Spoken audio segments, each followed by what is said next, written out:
Tuperos y tuperas. Today on the River, we're going to look back at that cold, chilly night in Chester, Pennsylvania, as our Philadelphia gets the second win of the season. And of course, ladies and gentlemen, I don't have to tell you what this weekend is. It's the revenge tour against NYCFC. We're going up against that snarky team that we hate up in New York. And ladies and gentlemen, don't you dare go anywhere because you do not want to miss this episode of Duke by the River. Let's get started, guys. Hey, stop. Dupe by the river. Doesn't do anything well. There is not one. I'm sorry. There was no creativity. As a Union fan, I take that all day. Another DP. We need to go get Mario Balotelli. That is right. Welcome, everyone, to Dupe by the River, the show where we follow everything Philadelphia. We are brought to you by Philly Sports Network. Before we dive into this episode of Dupe by the River, real quick, ladies and gentlemen, if you're watching this live, thank you so much for tuning on in. Make sure you guys hit that like button. Join the family by subscribing to the channel. We always broadcast these lives through our Barcelona Phillies YouTube channel, so make sure you guys are subscribed. And, of course, if you want to listen to this, you can always listen to it wherever you stream podcasts. We're under PSN Radio, and you can find all of your favorite Philly Sports Network podcasts through there as well. There's no Zach tonight, so ladies and gentlemen, let's introduce to you today our experts in duping. And first up, he's always coming with the nicknames. Ladies and gentlemen, Justin Itty Bitty Banner Brigade Friedberg. Justin, how you feeling here today, my man? It's been a beautiful day. Weather's been perfect. We get to talk some Union soccer, so a good day in my book. Absolutely. There's nothing better than that. That's for sure. And then, of course, ladies and gentlemen, please welcome our guy, Mr. Tim Lovinguth. What's up, Tim? How you feeling, man?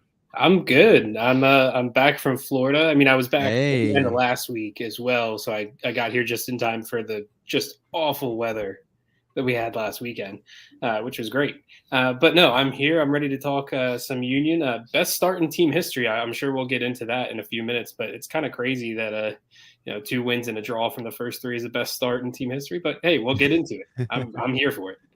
Absolutely. It's been a good start so far. The team has been looking as advertised, but of course there's a lot of soccer to be played, and of course we'll break down that past matchup against the San Jose Earthquakes, and we will also be looking ahead going forward against I hate saying it, NYCFC. But before we dive into that, gentlemen, so we had Union 2 news that was a little bit interesting.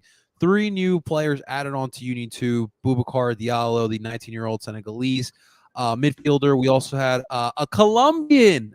Finally, not just me and Ali. We have Carlos Paternina, and he's a 20-year-old attacking midfielder. The good news is he comes from a club in Colombia where they just breed young talent.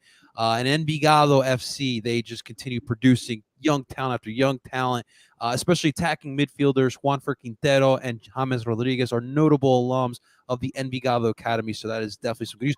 But, gentlemen, the other name that we need to mention, Jose Reasco. This is a name that's been linked to the Union for God knows how long, since the offseason. This deal has finally fruition. It took a minute, but he is going to be here. We know this is a center forward, 17-year-old kid. He's been developing very, very quickly for Deportivo Lara. And now the thing is, yes, he got signed for Union 2, but he can also be playing for your team as that fifth striker. So I don't know about you guys, but I'm like really intrigued by this kid. 17 years old, seems as if the potential for him, it is really great. And oh, by the way, a $1.5 million transfer fee as well. So, guys, what do we have here? What do you think we have here with this Reasco? Justin, if you want to start it off here today, man. Listen, I think the team wasn't lying when they said that this was gonna be this is the pipeline now. This is your what was the steal, and I think the fact that Reasco, they've already said, the rumors I've heard is that he's already gonna be the fifth option, and be ready, and to throw that on an 18-year-old kid seems like a lot. But if he's coming in for a $1.5 million transfer fee. You have to see a lot in that kid. I mean, and let's be honest, when's the last time the Union really had a homegrown forward? Like, that's been the one position that the team's been lacking. And you look at so many teams around this league that have produced young forwards and then have gone on to sell them. You look at the Union and go, well, it'd be nice if we could, with the Brendans and the Marks. It's like, yeah, midfielders and defenders. That's pretty easy to flip. That's the standard to flip. I'd say Daryl DK wasn't an academy player, but he's the example of taking a player in on a season, not even two, and then flipping him for crazy amount of money to West Brom. Like, Ricardo Pepe is a prime example. 20 million to Augsburg. That's just unheard of for an American forward. And I think in forward in general in this league, to be sold on for that kind of money is bonkers. And I think this, the MLS next, this reserve league is not the it's just academy players. It's there's gonna be veterans. There's gonna be a lot. There's a lot to this league, and I think this really takes the indication. And like I said, they're going to be under the stewardship of an insanely solid academy coach. Marlon LeBlanc has with the 1 year that he had with the Steel, where it was literally just baby Union FC. He got a lot out of that team, and they really, for a lot of the games where they got dominated, they really fought, and there was a lot of close games. I think the blowout stood out more, but I think it wasn't as bad as you thought because he also got the best out of these young players. And I think to have them under his stewardship, I think he's the right person. He knows what this team wants to develop. He knows how they want to, mentor young players. I really think this is the start of something pretty big for the Union, for a team that already is producing young players through the academy. Yeah. This is just another avenue to bring in young talent, and who knows what it's at this point you're tapping into untold potential. Absolutely, man. Absolutely. I love that. I love that blueprint of trying to build. Tim, I will ask though. I guess there's no Lewandowski's hanging around Delco. I mean, I guess not. I don't know. Like, forward seems to be the hardest position to really groom in terms of academies. It seems like everyone that kind of comes through, at least fast, has been more so a midfielder or defender, at least in the Union's case. But when you look at someone like Riasco coming to Union 2, Transfer Market had an article on him and talked to Ernst Tanner, and Tanner was saying he's wanted this player for a while now. Since sort of those first rumors came out, and probably even last season. And Ernst Tanner compared him to Karim Adeyemi. I don't know if you guys know who that is. He plays for Red Bull Salzburg. Tanner actually brought him into Salzburg. That's a pretty good comparison. Adeyemi is literally probably going to be sold this summer. There's no question. Tanner brought him into Salzburg to develop sort of the same situation. Adeyemi is now 20. And his market value is $38 million. So, I mean, not saying we're gonna get $40 million. No, I'm not saying that'll happen for the Union. I know MLS is kind of on the up, but I wouldn't be surprised if they bring this kid in for, I forget how much they even said they spent on him. I know you said it earlier, but it wasn't that much in comparison of what they could get if this kid is legit, comes in, balls out at Union 2, gets the call up to the Union, and then maybe has one season with the first team. You can see this guy going for a good chunk of money over to Europe. I would say. So I think that's what Ernst Tanner is trying to do. To Justin's point, it's kind of that uncharted territory of the Union haven't done this yet, but now they're looking at young players to bring into the club to then flip later on, but also help the first team in the meantime as well, and Union too. So we'll see how all this goes. What I love about what the Union are doing is obviously like we do know that they're kind of in a win now mode. They're ready, but you also look and that's part and do with the depth that they have created. But there's like plans like 2, 3, 4. I feel like 2, 3, 4 years down the line for a lot of these positions, and that is really smart as well. That's how you build a championship caliber team. And when I look at the forward positions, gentlemen, like we know we have Mikel Ore for the next couple of seasons. We don't know what the future Julian Carranza is. I mean, we would all hope that they would continue. We'd bring him on this season. Sergio we love, but we do know how his body is, and Corey is great, but we all know that we could upgrade from that. So having a Jose, being able to develop within the system, and if the potential is there, like we keep hearing, then it's going to be great. And this Venezuelan pipeline that we've been building as well since Ernst has been here from El Brujo, we still got to see really exactly what we have in Jesus Bueno. But now you add Reasco to that, and it doesn't hurt to have a pipeline like that with a South American country like Venezuela, which is also growing as a soccer football nation, however you want to call it, as well, guys. So it's a lot. It's been a great time here. So you saying Riasco could be our Joseph? We're pipeline. I mean, hey, I'm just saying that's a goal to shoot for. I listen. Obviously, Joseph is a goal scoring king here in the United States, but I'm shooting more further to the stars here. All right, I'm shooting more for the stars. I'm thinking like. Obviously, now we're not going low. Maybe Aubameyang. Can we get the Venezuelan Aubameyang possibly? I'll take that. We can shoot for that, right? How about Aubameyang hanging out with troops at a Barcelona match this past weekend? Yeah. Pretty cool. All right, guys. Well, listen. First off, ladies and gentlemen, I want to on air commend Justin and Tim. These two sat through 90 plus minutes.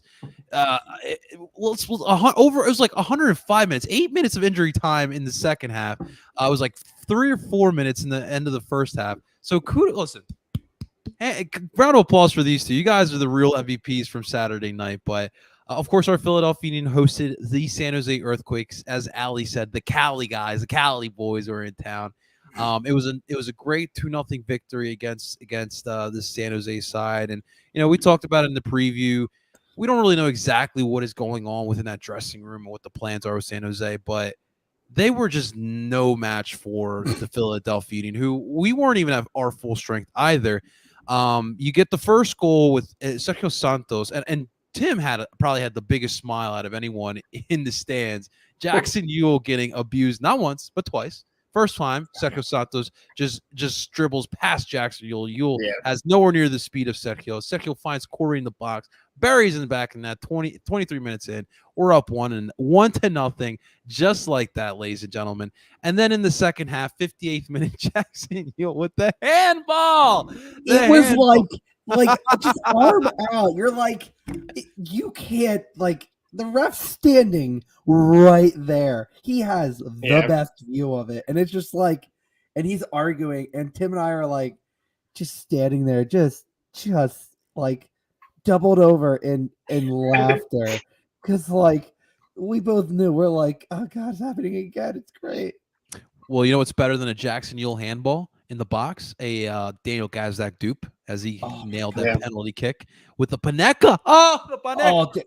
Oh, the cojones. And he did it to honor El Seno. That's the best part. That's the best part. As Danny said in the broadcast, a man brimming with confidence. Mm-hmm. Of course, this was we haven't been able to be on the podcast to talk about the El Seno retirement, but obviously we do know he did retire this past week, and honoring him before the game. Listen, he will always hold a special place, but the Union had with a nice convincing win against the San Jose side that we don't know what's going to happen with them the rest of the season. I don't see anything good happening, but you get 3 points.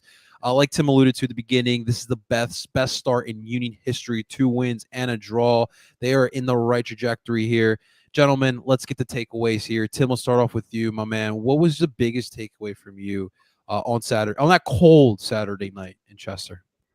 I mean, the fact that you had strikers 3 and 4 as your starters and no strikers on the bench, and you're still able to get 2 goals. I mean, you should get at least 2 goals against that San Jose side, and there were lots of chances for Sergio and Corey to get more than 2.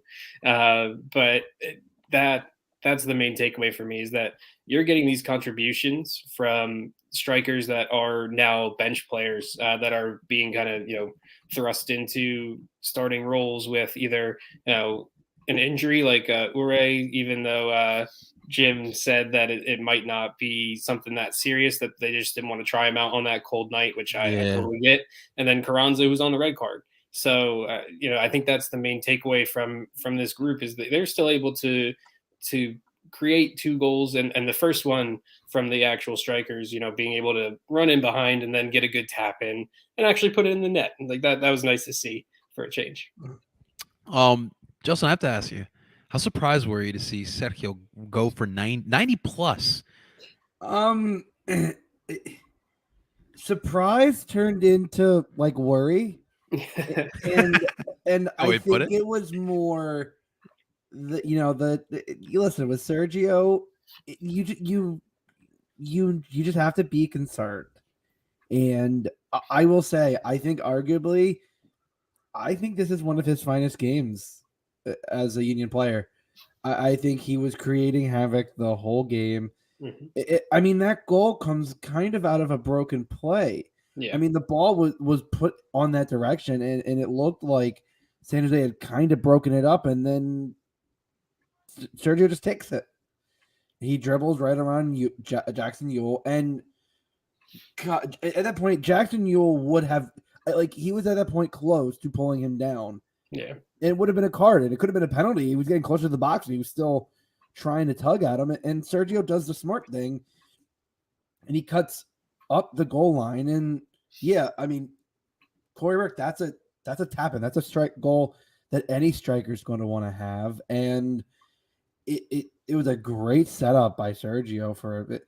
And listen, yeah, could they have had more? Yeah, but JT Marcinkowski did stand on his head. Yeah, he had a good game. He had a few. He had the one, the save that really stood out was the save off of a header on the corner from Nate Harriel.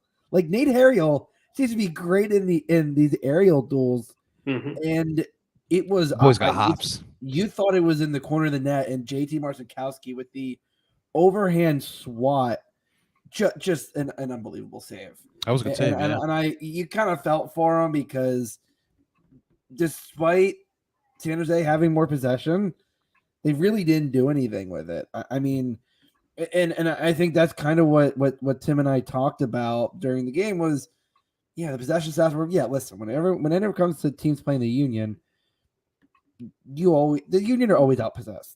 The Union rarely outpossess a team, because that's not how they play.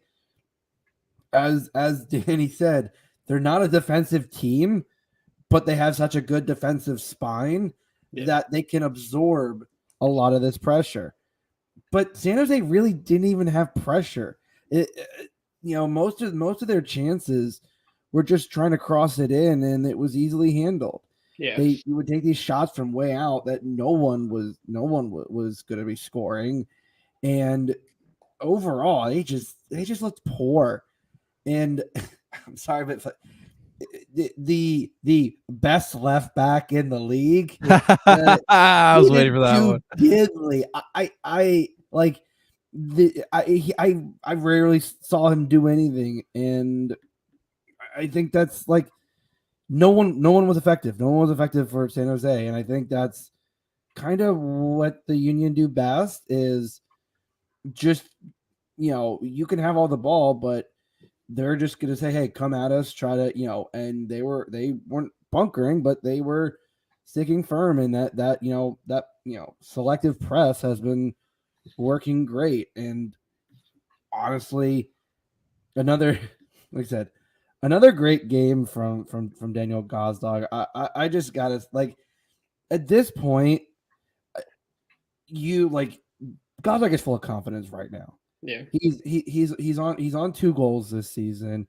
He is just, at this point, I have a hard time taking him out of the lineup. Like, and it's also it has to be tough now to say, oh well, Daniel Gazdag, isn't the 10 that you need. At this point, I think it's no, he's absolutely the 10 the Union need, and the Union can now bring in a Paxton or Jack or Quinn to give Gazdag rest if he needs it. Yeah. But I don't think he's going to, because after this game you have a 2-week break for the international window. So I think you'll see a lot of players getting a decent amount of rest. Yeah. So I really think this is as we've said, this is the team's deep all across the roster, but Gazdag's got a firm hold on his attacking mid spot, and I think this game is just another example of someone who is now very full of confidence.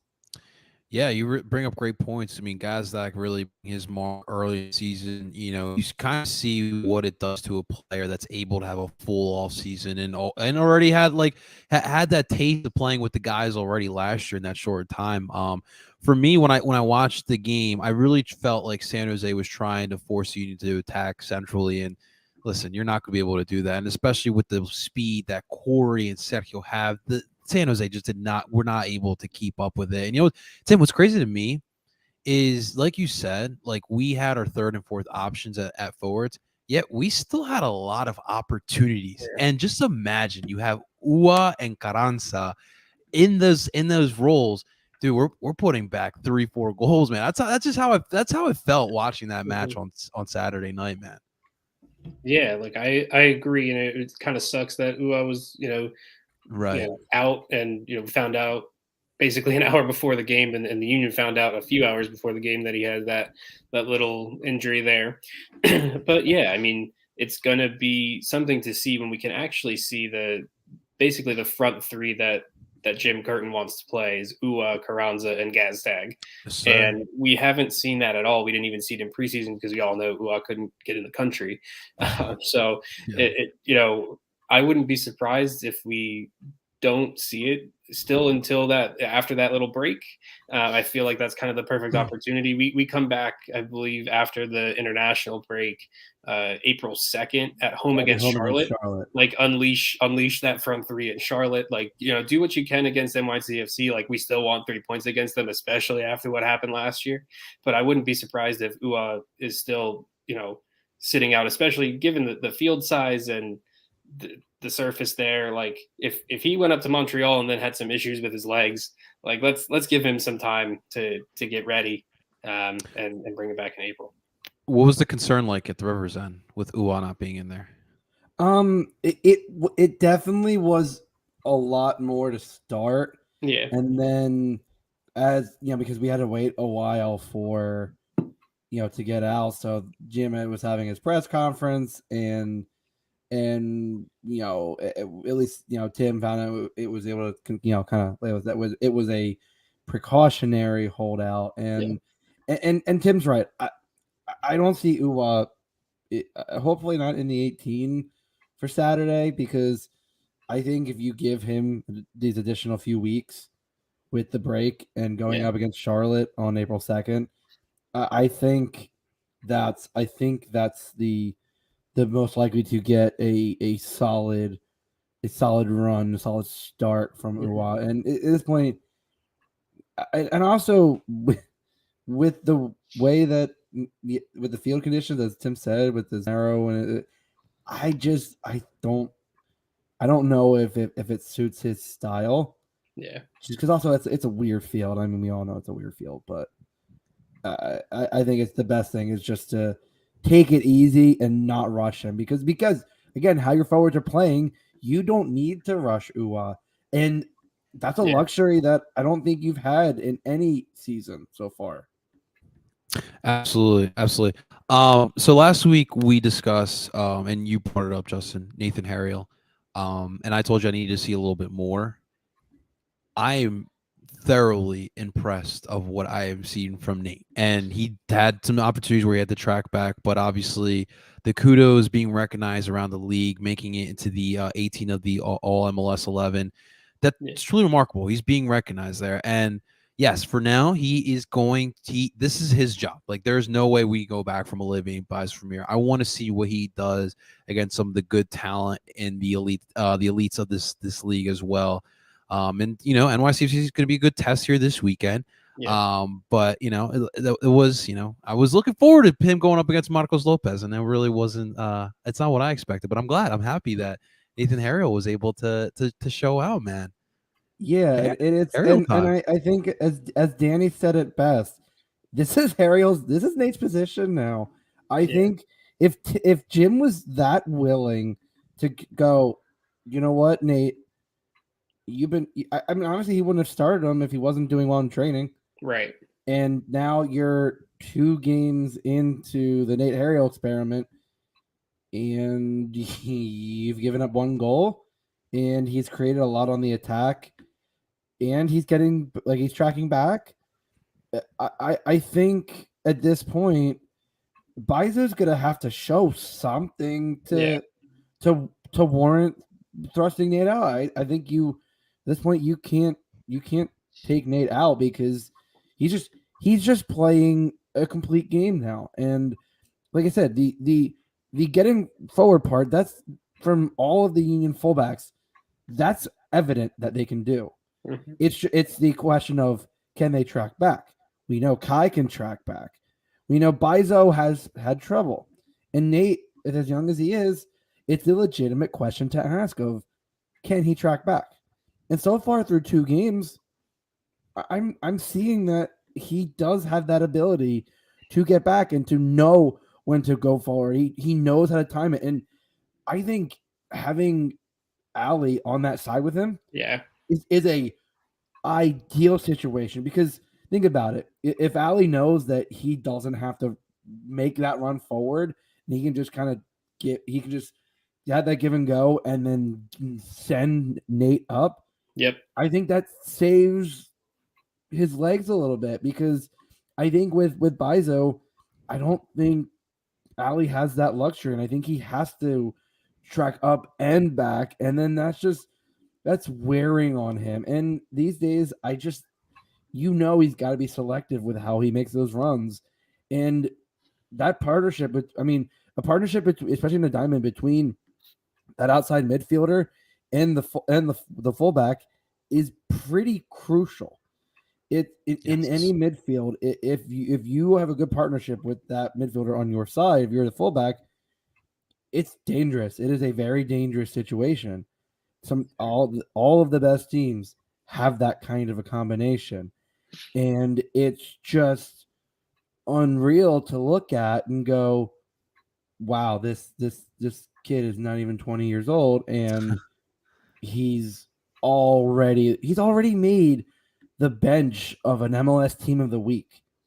Like, that goes to show a lot of respect, and hats off to him, because he's balling out. So Nate, I mean, just keep doing your thing, man. It's just unreal at this point.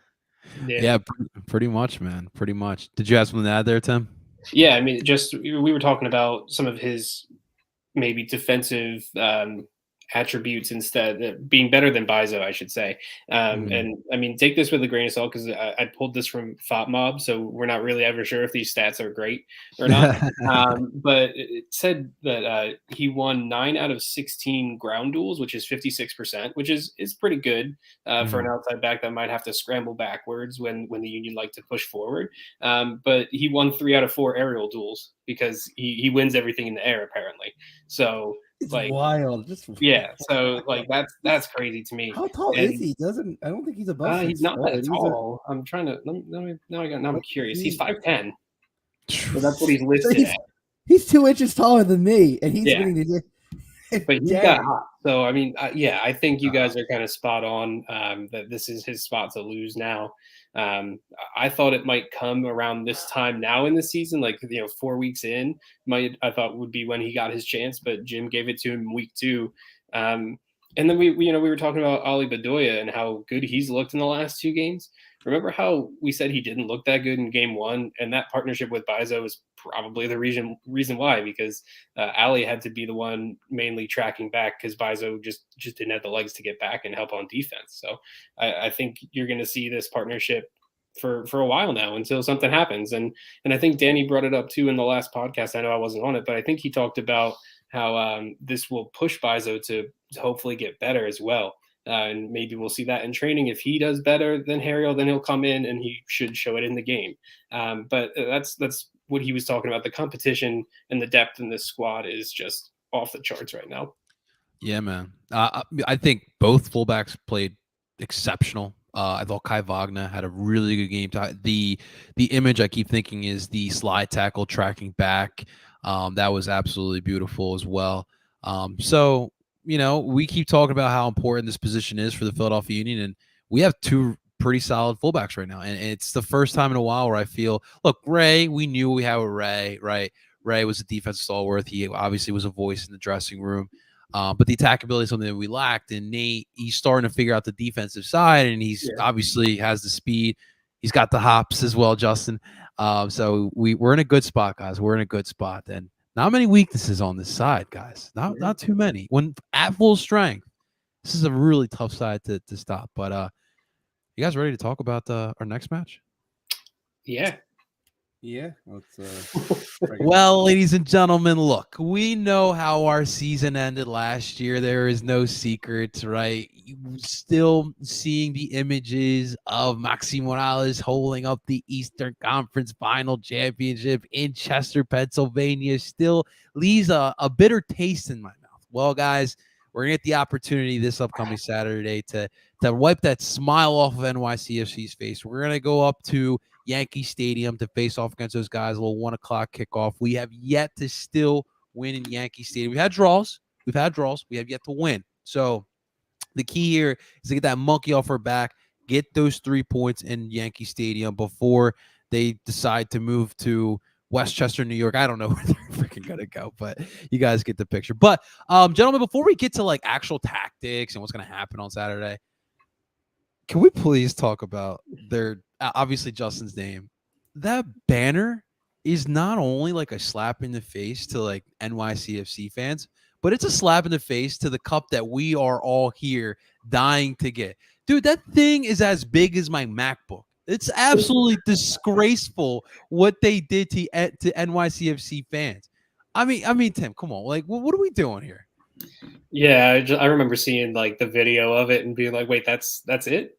Like, that's it? They like had this little itty bitty tarp over what's probably like an outfield banner there at the baseball stadium, and they lifted it up, and you know, the 3 fans that got to do it, I'm assuming they were fans, like they were all like pumped up. One guy was flexing, and I'm like, listen, like you won the cup, props to you. I get that, like, you know, great achievement. You know, you beat us on the road there, like props. But like to flex over this postage stamp over your postage stamp field is just it's just, I mean, and you know, we kind of saw this too, like with New England with their supporter shield banner. I'm going all in on all these teams now. Like it's the same. Please. It's the same thing. It was a small banner up in Foxborough, and like, you know, up in Foxborough, you know, they have all the Super Bowl things that are giant, and the Revs things are smaller. I get it. You know, that is what it is. At least for NYCFC, the banner size for NYCFC is the same size as like the Yankees World Series banners, but the Yankees have 27 of them or 26, whatever it is. So like, you know, that makes sense for them to be that size because they have to fit them all in. Like this is the only thing NYCFC has right now. Like they should have something hanging from the rafters and actually kind of swaying a little bit in the wind, you know what I mean? Or like a flag or something. Like if it's a baseball stadium, put up a championship flag. Like, I see NYCFC fans on Twitter who are like, you know, dogging people for complaining about this and that. And like, no, I get that. Like you're entitled to be upset that people are making fun of your banner. You know, you did win the cup. So yeah, you know, you can talk whatever you want because you won the cup. But like, shouldn't you want more from your club to show that you won this other than something that like I could hang on my wall? like are they giving them out to fans? Like that's what I would want if they're going to be that size. Like give me a copy of it. I'll pay like $50 or more for it. Like let's go. Yeah. It's absolutely ridiculous. Like in theory, like it's cool having, being owned by the Steinbrenners. It's cool being owned by like Robert Kraft, but this is like the negatives of having those type of owners. And this is why I give the utmost respect to Arthur Blank. Like he actually gets it and he cares about Atlanta United, despite how we do feel about that club. But this is part of the problem is that I don't think they recognize what it actually means to the fans. As much as we criticize Sugarman, our supporter shield banner is pretty damn good and it's pretty prevalent when you walk into Subaru Park. And that is kind of the difference here. It's just a slap in the face to these trophies that a lot of us fans have yet to even taste, right? Yeah. So it's just absolutely terrible. Justin, I know you've been dying to unleash your wrath on NYCFC and the Steinbrenners and the City Group. What do you got for us, man? It's embarrassing to see that size of a banner. I mean, I think my TV that I'm currently watching NYCFC of 1-0. I think it's bigger than that damn banner. Like, I get it. You play in Yankee Stadium. You are owned by the Yankees, but you couldn't give a fuck to even make a decent sized banner. I mean, good Lord, that's just pathetic. And for all the OSC fans who are chiding people for ripping them, no, we have every right to rip.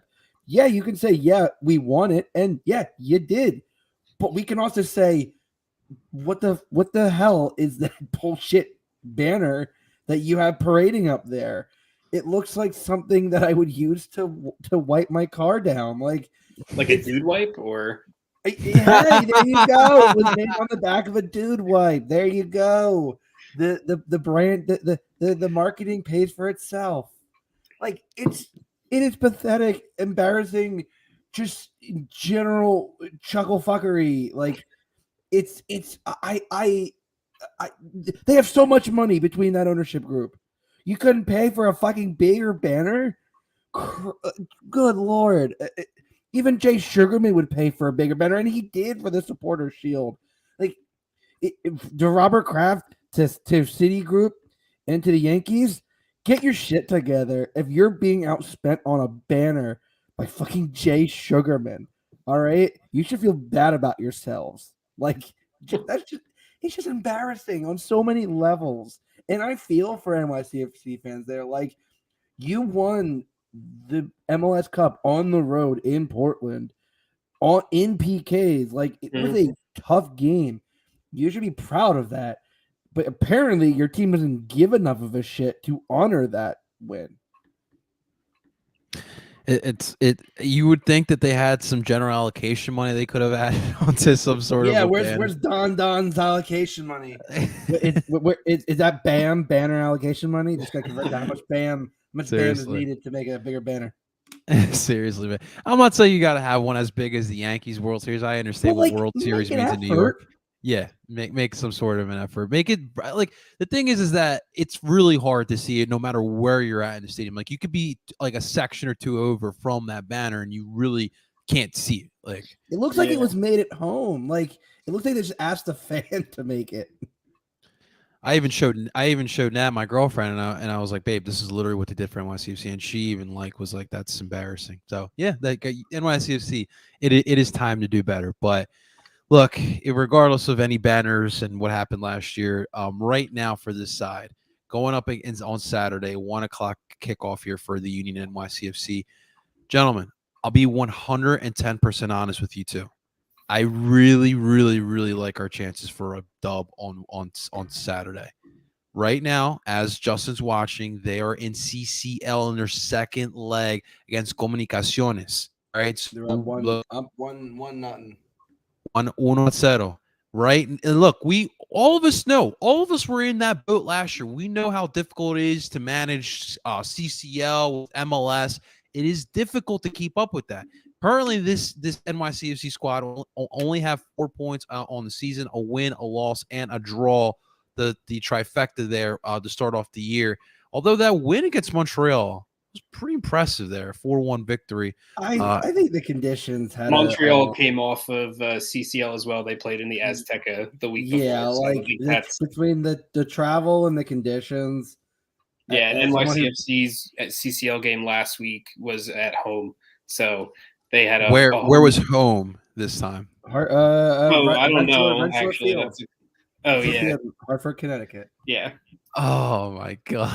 I forgot again, about that. again. Oh my god! Which it did not even look like a home game because I did not know there were that many Guatemalans or Comunicaciones fans in Connecticut because it sounded like an away game. Yeah. Like genuinely, I was watching. It was loud. There were air horns, vuvuzelas. You saw all the Guatemalan flags. I was like, this kind of reminds me of the Club America Saprissa? game. Like, America. Oh wow! Whoa! Okay. It was that apparent that you couldn't tell it was a home game for NYCFC, even though they weren't playing in New York City. Like it was that loud, and I actually thought they were in Guatemala for the first leg. Not to go too far off time. I thought Saprissa had a good crowd in Chester. They just were scattered. Like they didn't sit all in one section. They were all over. Besides Rivers End, but they were just scattered throughout Super Bowl. But I really did think they had a good crowd that day. But when I look at NYCFC guys, like they haven't missed. Like obviously they lost a couple pieces from the championship team, but I mean you still got Castellanos, Tati. You still have Maxi Morales there. You still got Mango there as well, or Magno, whatever we're calling him. He seems like the real deal. Well, I wouldn't say the real deal, but he's starting to. I don't know if he's worth whatever the $10 million they paid for him. He's going to move to center forward when they sell Castellanos, and he's going to be very good there because he's very good as a winger right now, and he scores goals as a winger. And if you put him in the target spot, he's going to be just fine. My God. That's So for you two, how much for the amount of matches you've watched of NYCFC, how much has the tactics changed since last year? I wouldn't say it's really changed. I mean, Ronnie Dyla kind of has it's so it's weird. It's a back four, but really it almost feels like a back two because Chanot and Collins hang a bit deeper than the fullbacks, and the fullbacks tend to go up, and support the midfield and the forwards. So it hasn't changed over Ronnie Dyla's tenure. In fact, he's definitely he's one of those coaches where he's pretty set in his ways, but his ways tend to work. Like he'll make tweaks within that system to get the most out of it, and it seems to work. And outside of Jesus Medina, they really haven't lost all that much. Tajori Shroudy, but he wasn't. Tajori Shroudy, but like he was really a bench player in the last. They lose Sands too. Yes, they did. I mean, I think James Sands was in and out last season, kind of like. I mean, especially as he kind of got hurt towards the end of the season, he was kind of bouncing around the lineup. But I mean, you have as with the Union, you have the core portion of this lineup still intact. Yeah, and with the addition, with the presence more of Magno, who I still think it's early. I mean, he's clearly showing signs that he could be worth the money that NYCFC paid, and could, in a few seasons get at least double, that. But I think they're at least, showing that they kind of have an idea behind, when they sell Tati, and I think they still sell Tati this summer. Yeah. But for how much is the question? Yeah, I think that's the thing is how much is he going to go for? But I think Ronnie Dyla, it's like Tati outside of he hasn't scored in league play. No, Like- he scored in Champions League though. Like, that's the thing. He scored in Champions League, but he hasn't scored in league play. And even without that, I mean, yeah, in the loss against LA and the draw, no one really looked good. It Yeah, was kind of an ugly few games. And again, it's the CCL curse. And again, Montreal teams coming off CCL, the conditions, it was in that field with the conditions and that field.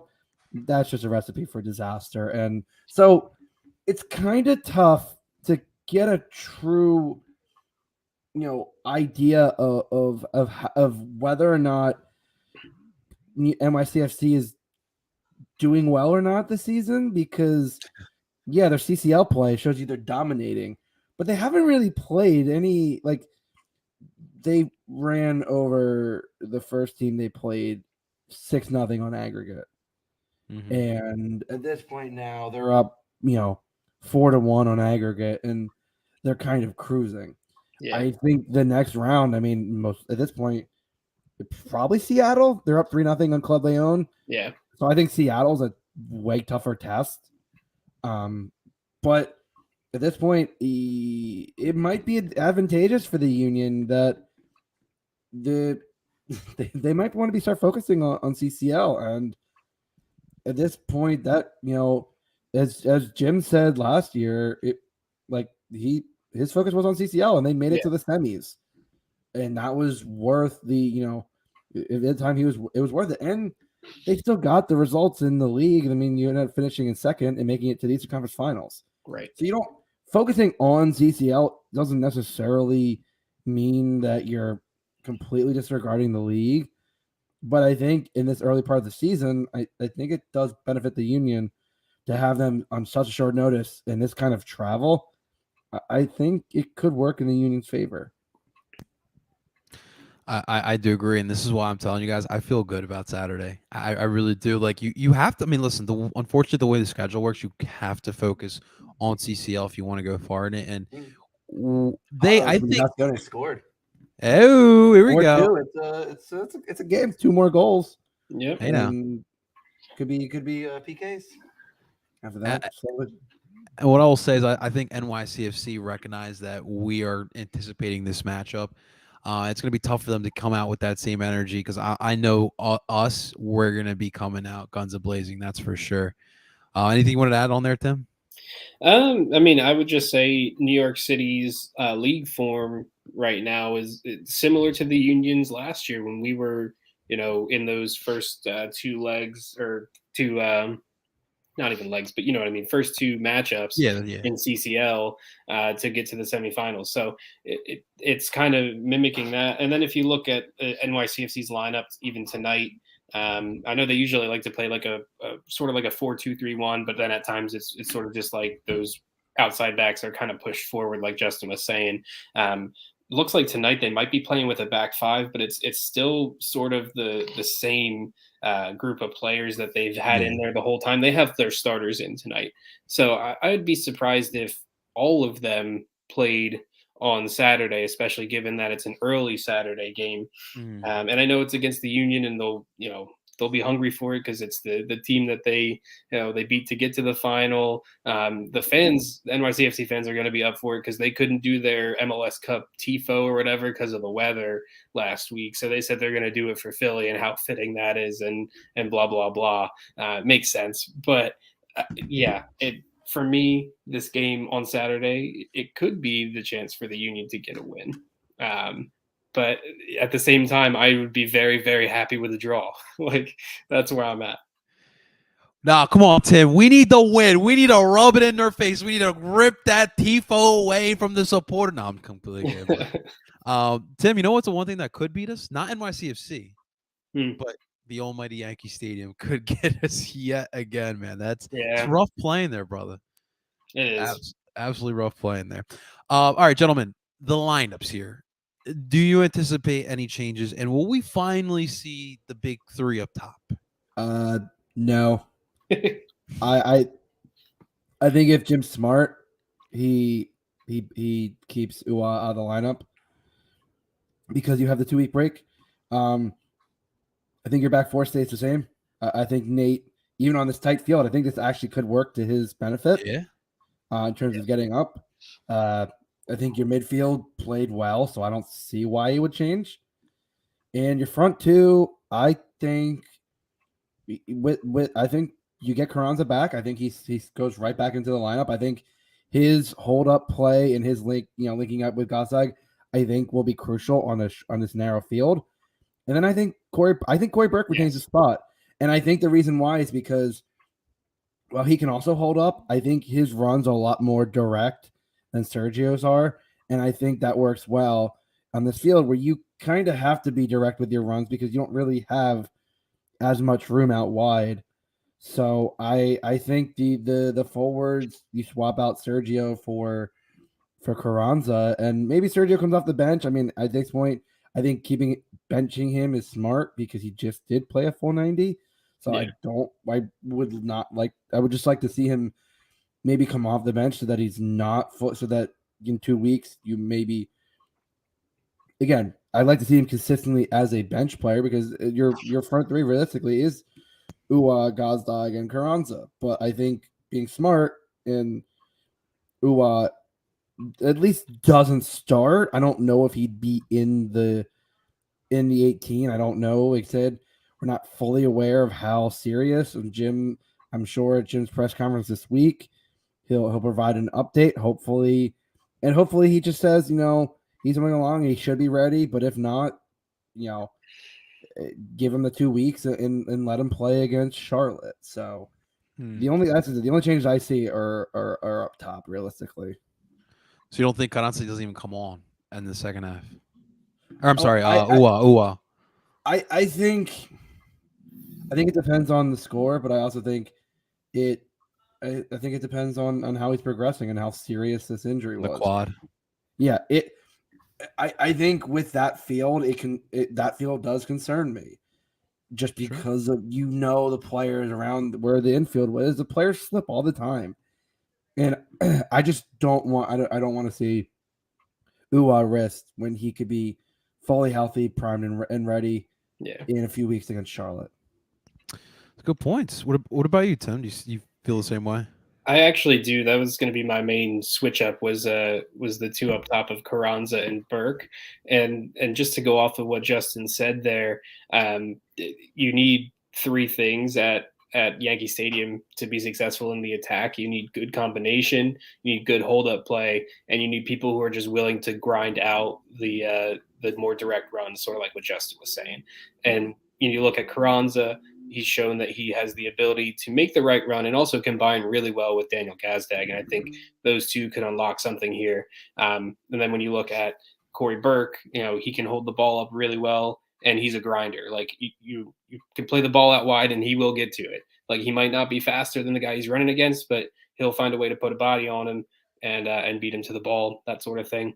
So I think those three are the perfect combination to try and get that win at NYCFC. For the midfield, obviously I said Gazdag is going to be in there. But yeah, I think you got to still go with Bedoya, Martinez, and Flock as your other three. They just really work well together. And obviously I still think the diamond is going to be the go-to there for the formation. And then the back line, it has to stay the same. Like Nathan Harriel, he has to be the right back here. Like ain't going nowhere. Like hot hand Corey Burke. I agree, Mike. That's a good one. What's up, Mike?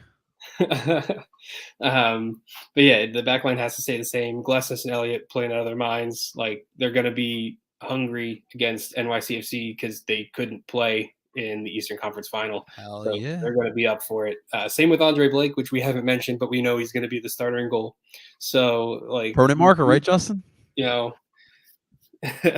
These guys have to be there. They have to be up for it. And Kai Wagner wasn't there either. Actually, I think the only players from the squad would Nate Harriel. Would he be the only one? And Brujo?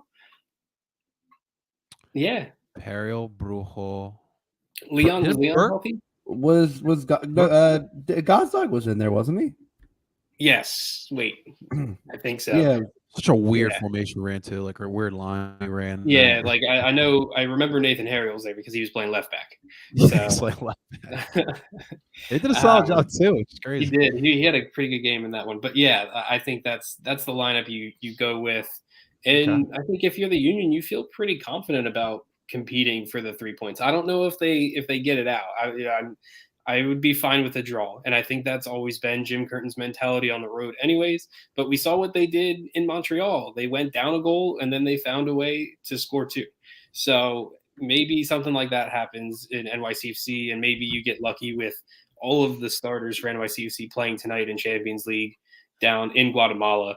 So it's going to be a rough week for them, I would assume. Yeah, that's some good points. You know what I can't wait for, guys, is to hear Alejandro Bedoya's, you know, the pre-match huddle. I can't wait to hear what he has to say to those guys, man. Well, I hope they get video of it. They haven't done any of that this year yet. They did San Jose. Oh, did they? I missed it. They did. It's like we know what's going on. We have these Cali boys coming cross country playing this weather. Let's get the 3 points. Yes. All right. Mike's giving us the update. NYC grinding it out in Guatemala, 1-1 at the half. Burn them out. Let's go. Yep. Come on, Comunicaciones. Yeah, get a few more. Man, it's been. I've been watching. It has been ugly. It has been a slog. CONCACAFing at its finest. It's gonna be a lot for NYCFC this week. Absolutely. Justin, let me ask you, how much do you remember the last regular season match in Yankee Stadium? The last match of the season last year, in the regular season match. You mean the 1-1 draw? Dude, the NYCFC had 10 men for a minute too. I think it was like almost 60 minutes. They had 10 men. Yeah. Casper had a goal. That barely scored. Yeah, I remember that. It's kind of why, like, as much as we keep talking about, like, oh well, you know, it's midweek and you're going to Guatemala and everything, like every fiber of my being just thinks just get a draw, just get out of that damn place, and like it's just everything in my head is going draw, and it's like it's hard to go against that. Absolutely. All right, gentlemen, nitty-gritty time. Let's get those predictions in. Justin, what do you see happening on Saturday afternoon at Yankee Stadium? Like I said, I've been trying to, in my head, of ways to convince myself that the Union will come out with 3 points, and I genuinely hope that I'm wrong on this prediction. I think it's a 1-1 draw, and I think that with going to Yankee Stadium and that field, and it's just it at this point, like it's an insanely unfair advantage with that field. That's not a soccer field by any stretch of the imagination, and it's hard to watch those games sometimes. Yes, sir. And like I said, every fiber of my being, everything ingrained, traveling to Yankee Stadium is just saying, just get a point and get out. Like it's not worth it. Just get out and focus on kicking Charlotte's ass in 2 weeks. All right, good point. All right, Tim, what's your prediction? I'm trying to pull up what I said would happen in this game before the season, and yeah, it just did. This was like one of the only times I had the Union losing a game in like their first like 10 games or something like that. But I think the circumstances are kind of changed right now. I think that the Union have the opportunity to get a win. Now it's just about executing. And I think if the front three is Burke and Carranza and Gazdag, and they're actually able to kind of play off each other, and then you have a forward or Gazdag making the right run at the right time, I think the Union could squeak out of here with a win. If I had to put a score on it, I think NYCFC are going to score. So they're going to get 1 goal. And then I definitely see the Union getting 1. So I think it's a draw at minimum. But if we're going for the vibes, it's a Corey Burke game-winning goal. Because why not? Yeah. So there you go. 2-1 Union. Hot hand Corey Burke getting the tap in again to beat them. Blake. Oh, that's a good one. I wish Blake got a no-hitter. Yeah, but I see him. Who's gonna steal home? I like it. Mike's got 9-0 Union victory, a goal for each inning. Let's go. I love it. Mike coming with the jokes here today. We love it. It's easy to come at NYCFC. Look, I'm gonna be completely blunt with this. We're going to beat NYCFC. I got a 3-1 victory. We're gonna tear down that tifo. I hope that the NYCFC wear those ugly bull kits, trying to take our idea. We sold out of those beautiful Bayou kits. They decided, hey, they worked for the union. Let's do it ourselves. And I hope that we wear the kits that we copied off of them as well. The home for you kids. It's going to be a lot of fun. I'm telling you, for everyone, every Union fan traveling up there, have fun, be safe, don't be an idiot, but you're allowed to have a little fun up there as well. Yeah. I got a nice victory up there for our boys, man. It's time. It's 6 years, 7 years we've been going up there to Yankee Stadium, It's been and a while.